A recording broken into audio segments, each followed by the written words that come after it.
Tom wasn't always a grumpy old man. Once, he was a laughing father with a house full of joy. He had 3 children. Lily, the eldest, with hair like spun gold. Ben, the middle child, always humming a tune. And little Daisy, whose giggles could chase away any cloud. But time, like a sneaky thief, can steal the good things, and it stole Tom's happiness. Tom had always been a farmer. He loved the land, the smell of the soil, and watching his crops grow tall. But the land was stubborn. For many years, the rain stayed away, and the sun beat down mercilessly. Tom's crops withered, his animals grew thin, and his savings dwindled. Anger began to bloom in his heart, as prickly and painful as the thorns on his rose bushes. He stopped smiling. He stopped laughing. And instead of his usual gentle voice, he began to speak with a sharp edge. He blamed the land, he blamed the weather, and sadly, he started to blame his children. They were just kids, of course, but in his clouded mind, they seemed to be the source of his unhappiness. Their laughter, once music to his ears, now sounded like mocking whispers. One evening, after a particularly poor harvest, Tom's anger burst like an overripe melon. Lily had tried to cheer him up, offering him a daisy she had picked. Ben had tried to tell him a funny story, but Tom pushed them away. His face was red, his voice loud. "You! All of you!" he roared, his hands shaking. "You are nothing but a burden. You bring me nothing but bad luck. I wish you would never find happiness." The words hung in the air, heavy and cold, like stones. The children were shocked. Lily's golden hair seemed to dim. Ben stopped humming, and little Daisy's giggles turned to whimpers. Tom watched them, his face still twisted with anger, but a tiny spark of sadness flickered in his eyes. But he didn't take back his words. He went inside, leaving his children alone under the darkening sky.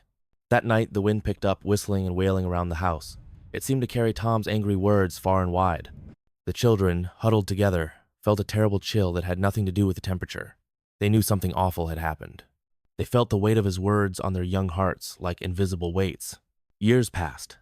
Tom's farm kept struggling, but more importantly, Lily, Ben, and Daisy did too. Lily, once bright and full of hope, found that happiness seemed to slip through her fingers like sand. She tried to find joy in her work, but something always made her feel sad. Ben, the cheerful hummer, started to find that his songs never seemed to lift him up, no matter how hard he tried. And Daisy, the littlest one, found her giggles were replaced by quiet sighs. They remembered their father's words, like a dark whisper that followed them everywhere. They didn't blame each other. They knew Tom had hurt them, but they loved him still, deep down. They secretly wished things could be like they used to be. One day, Lily, now a young woman, decided she couldn't live under the shadow of her father's words any longer. She had heard whispers of an old wise woman who lived in the woods, a woman rumored to have a gift for taking away curses. Lily told Ben and Daisy, and after a lot of thinking, they all decided to go together. Their journey was not easy. The woods were thick and the path confusing, but they helped each other. Finally, they reached a small cottage hidden among the trees. Inside, they found the old woman, her eyes twinkling like the stars. They told her their story, about Tom and his angry words, and how they felt like they couldn't be truly happy. The wise woman listened patiently, her face full of understanding. "Your father spoke from a place of pain," she said, her voice soft but firm. "Curses hold power, but they are not unbreakable. The strongest magic lies in your own actions, in kindness and forgiveness." She didn't give them a potion or some magical trinket. Instead, she told them to return to their father, not with anger, but with love and understanding. "You cannot break a curse by hating another," she said. "You must find a way to break it through love."